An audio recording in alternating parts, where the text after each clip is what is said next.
Hey, what's up guys? Coach Matt, EliteThrowsCoaching.com, going through week 4 of our online team training. Now, as we always say, this is just the exercises. These are just the exercises that you're going to do. The most important part, the sets, the reps, the amount of rest, the progression from one to the next, that's all in the email that you receive when you sign up for the program. So go to EliteThrowsCoaching.com, click on the Join the Online Team tab, and you can read all about it and get signed up.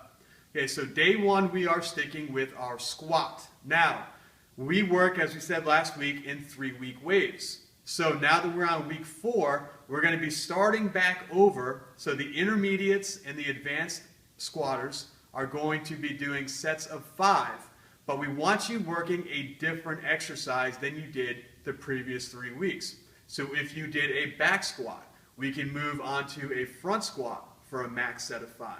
We can move on to a paused back squat, where you're pausing in the hole for about a second, and do that for a max set of 5.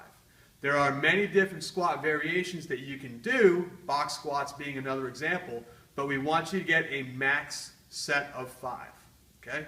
The beginners, we're going to continue our journey to getting better and better. So if you started with body weight squats on week 1, and then maybe you went to a light kettlebell or a light dumbbell goblet week 2, maybe a heavy kettlebell, heavy goblet on week 3.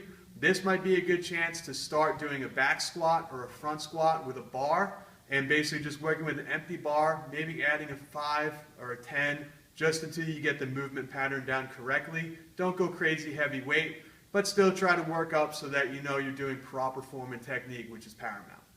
From there, everyone's going to be going on to overhead walking lunges. Now, these can be pretty crazy, but you don't have to go nuts with them. I mean, for the stronger guys out there, 45-pound bar works great. You can also use an empty curl bar. Some gyms have bars that already have the weights on there, so you can pick, 20, 30, 40-pound bar, give it a shot. Very simple. We want to put the bar overhead, sort of like those overhead sit-ups we did. We want arms locked out, head right through the window.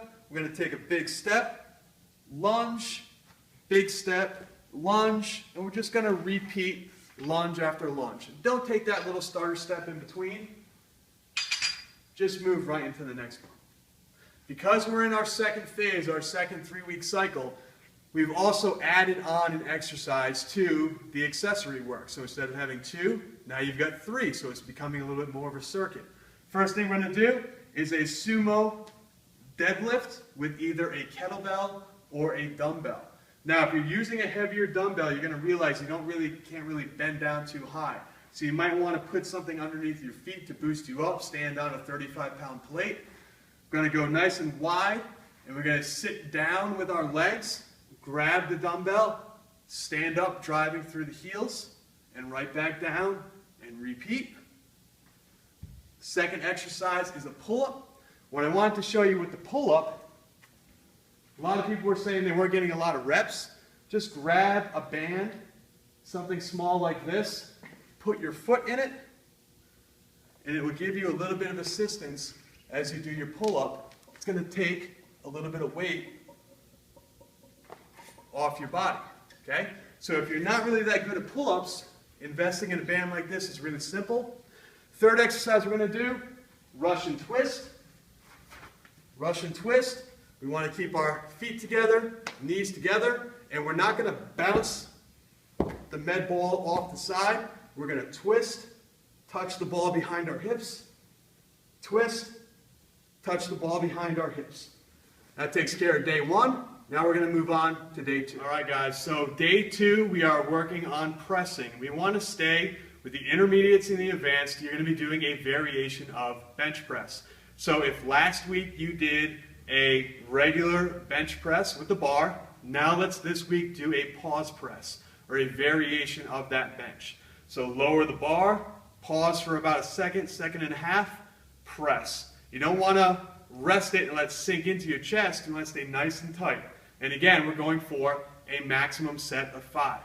Beginner athletes, beginner lifters, you guys are going to be just continuing that journey. So if you did push-ups with your hands on a bench or with your hands on a bar, then you went down to the ground, then maybe you put your feet up on a box to make it harder. Let's continue. Maybe add some weight by wearing your backpack. Maybe now you put your hands on a box so you can get much more of a deeper push. Maybe now's the day where you work out with some dumbbells. Put some light dumbbells in your hand and do some dumbbell bench pressing. So continue that journey until you get strong enough to be considered that intermediate lifter. Okay? For your assistance movement, you're going to be doing a standing dumbbell press. Now this is a strict press with a dumbbell. Very easy. We want feet together, standing up nice and straight. We want the dumbbell, the blob of it right at the shoulder. We're not going to use any legs. We're not going to use any body English. We're simply just going to push, get the bicep by the ear, down, push, bicep by the ear, and down. Like squat day, you have 3 accessory exercises. You have a bent over dumbbell row, you have a close grip push-up, and you have a medicine ball slam. Bent over row we've done before. We want to see your back, nice natural arch, and the cue I give is we want shoulders up and butt up. So if your shoulders are up and your butt is down, shoulders down, butt down, rounded back, that's not what we want.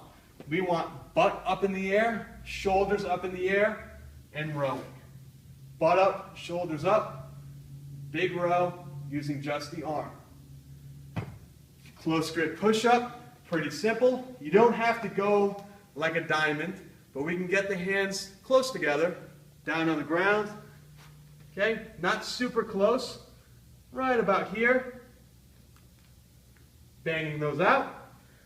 And med ball slam, little tricky. We want to keep the arms as long as possible, arms overhead, and we're going to work like an RDL or like a deadlift. We're going to use our legs and push our hips back. We're going to use our legs and our stomach to slam. So we're not going to use the arms and push. We're going to use the legs and slam. Stomach tight, hips back, slam as hard as we can on the ground. That takes care of day 2. All right, guys, now we're on to day 3. Day 3 is our deadlift day. Okay, so like bench and squat, if you were doing a conventional deadlift with the bar, you're an intermediate or advanced lifter, you want to move to maybe a sumo style deadlift, switch it up a little bit. You did sumo, let's move to conventional. If you have access to a hex bar, maybe we move to a hex bar. If you did hex bar last 3 weeks, now maybe move on to the conventional style. Whatever it is, switch up the movement, maximum set of 5.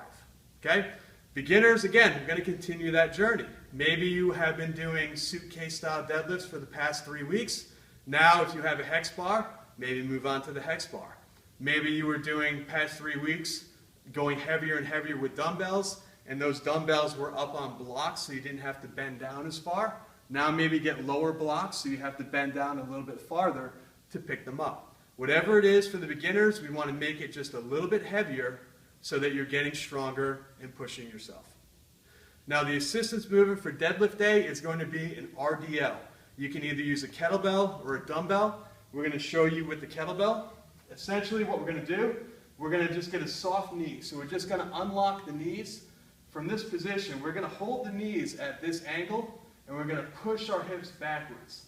So we're going to stick our butt out as far as possible, get a big stretch in our hamstring, nice flat back. We're going to lift, squeeze our butt, and then we're going to push back and go down as far as possible. So you don't have to go all the way down if you can't. Just go as far as you can with a flat back, squeeze your butt, and stand back up. Stand back up. Okay? For your accessory movements, again, we have 3 of them. The first one is a bench dip. Now, if you don't have 2 benches, you can obviously put your feet up on a plyo box or whatever you have available. Hurdles work well. Feet on one bench, hands on the other bench, keeping the elbows close to your rib cage. You're going to dip down, explode up. Down and up. Okay? Next thing we're going to do, goblet squats. Done these for a while, but I want to show you with a dumbbell.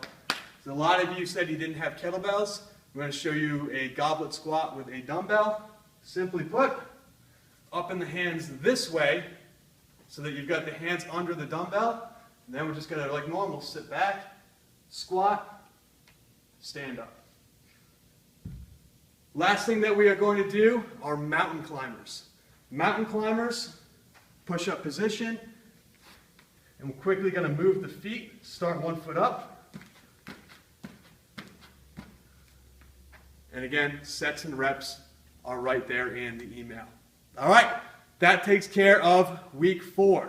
It's been a very, very long week. You are going to get this email on Saturday. I won't be here on Sunday, but look for the email coming to you on Saturday night. If you guys have any questions, take advantage of that Facebook page. Ask your questions, post your videos, and I'll talk to you on there.